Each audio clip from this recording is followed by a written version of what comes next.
This is Neil Ratner Rock Doc here on WDST Radio Woodstock with another episode of This Week in Rock with support from Transcendental and my friend, the amazing dentist and rock star Bruce Milner. Visit Transcendental, his stunning new office at 2 Maverick Road on the corner of Maverick Road and Route 375. David Gilmour, born on March 6, 1946, joined the band Pink Floyd in 1967. And while all 4 members contributed compositions, Roger Waters became the primary lyricist, devising the concepts behind Pink Floyd's most successful albums, which included The Dark Side of the Moon and The Wall. However, by the mid-'80s, relations between Gilmour and Waters had deteriorated.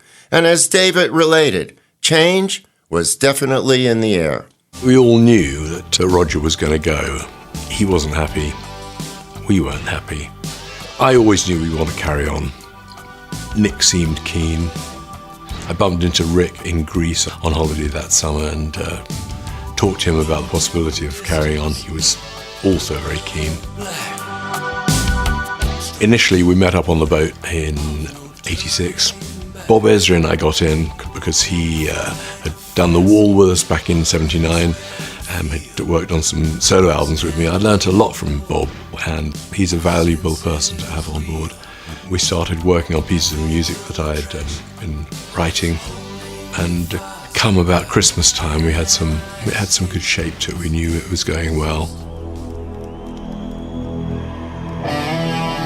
One day, I just felt this thing coming on me, which became Sorrow. I wrote 5 verses one evening. They just flowed out from nowhere in one of those great serendipitous moments that you recognize later as having been very valuable.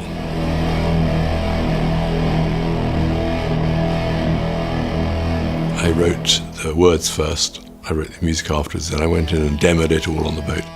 I guess that was kind of a turning point. I knew that we were on a good roll and this thing was going to work. The Pink Floyd album, A Momentary Lapse of Reason, their first without Roger Waters, was recorded mainly in David Gilmour's houseboat studio, which was moored on the Thames, and according to producer Bob Ezrin, working there was just magical, so inspirational. Kids scullying down the river, geese flying by. Gilmour presented A Momentary Lapse as a return to an older Pink Floyd sound, citing his belief that under Waters' tenure, lyrics had become more important than music. He said that their albums The Dark Side of the Moon and Wish You Were Here were successful, not just because of Roger's contributions, but also because there was a better balance between the music and the lyrics. Learning to Fly, the first single from A Momentary Lapse of Reason, was inspired by the fact that Gilmour was taking flying lessons at the time of the recording. He got help with the lyrics from Anthony Moore, whose idea it was to incorporate phrases David heard in his lessons as he was learning to fly. And the dubbed-over voice of pilots talking is actually a recording of drummer Nick Mason, who was also taking flying lessons at the time. Okay, let's listen. David Gilmour's Pink Floyd and Learning to Fly.